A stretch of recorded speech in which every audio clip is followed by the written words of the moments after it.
Hi ಎಲ್ಲರಿಗೂ ನಮಸ್ಕಾರ. ಹಾಗೆ ಕ್ರೇಜಿ ರೀಡಿಲ್ ಶಾರ್ಟ್ ಸೆಷನ್ಗೆ ವೆಲ್ಕಮ್. ಸೊ ಇಂದಿನ ವಿಡಿಯೋದಲ್ಲಿ ನಾನು ಏನಂತ ಕ್ವೆಶನ್ ಕೇಳಿದ್ದೆ ಅಂತಂದರೆ, ತಲೆ ಮೇಲೆ ಕಾಲಿಟ್ಟು ನಡೆಯುವಂಥ ಜೀವಿ ಯಾವುದು ಅಂತ ಕೇಳಿದ್ದೆ. ಅದಕ್ಕೆ ಆನ್ಸರ್ ಏನು ಅಂತಂದರೆ, ಆಲ್ಮೋಸ್ಟ್ ಎಲ್ಲರಿಗೂ ಗೊತ್ತಾಗಿರುತ್ತೆ, ಲೈಸ್. ತಲೆಯಲ್ಲಿರೋ ನನ್ನ ತಲೆಯಲ್ಲಿ ಇಲ್ಲ, ನನ್ನ ತಲೆಯಲ್ಲಿ ಇದೆ ಅಂದ್ಕೊಂಡ್ಬೇಡಿ. ಸೊ ನನ್ನ ತಲೆಯಲ್ಲಿ ಲೈಸು ಇಲ್ಲ, ಡ್ಯಾಂಡ್ರಫು ಇಲ್ಲ. ಸೊ ಲೈಸ್ ಅಂತಂದರೆ ಹೇನು, ತಲೆಯಲ್ಲಿ ಓಡಾಡೋವಂಥ ಹೇನು. ಓಕೆನಾ? ಹಾಗಿದ್ರೆ ಇವತ್ತಿನ ಕ್ರೇಜಿ ರಿಡಲ್ ಪ್ರಶ್ನೆ ಯಾವುದು ಅಂತ ನೋಡೋಣ. ಇದಂತೂ ತುಂಬಾ ಕ್ರೇಜಿ ಆಗಿದೆ ಕ್ವೆಶನ್. ಚಿತ್ರಾನ್ನನ ವೆರೈಟಿ ಆಗಿ ಕಲರ್ ಆಗಿ ಲೈಕ್ ನಿಮ್ಗೆ ಹೆಂಗೆ ಇಷ್ಟ ಬರುತ್ತೋ ಹಾಗೆ ವೆರೈಟಿಯಾಗಿ ಮಾಡಿದ್ರೆ ಏನಂತ ಕರೀತಾರೆ? ಸೊ ಕ್ರೇಜಿಯಾಗಿ ಯೋಚನೆ ಮಾಡಿದ್ರೆ ಮಾತ್ರ ಈ ಆನ್ಸರ್ ಗೊತ್ತಾಗತ್ತೆ, ಇಲ್ಲ ಅಂತಂದರೆ ಗೊತ್ತಾಗಲ್ಲ.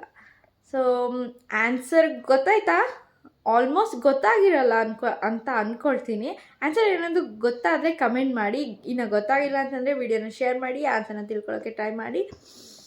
ಸೊ ಆನ್ಸರ್ ಗೊತ್ತೇ ಆಗಲಿಲ್ಲ ಅಂತಂದರೆ ನೋ ವರೀಸ್, ನೆಕ್ಸ್ಟ್ ವಿಡಿಯೋದಲ್ಲಿ ನಾನೇ ತಿಳಿಸ್ಕೊಡ್ತೀನಿ. Until then take care. Before that, don't forget to subscribe my channel. Thank you for watching.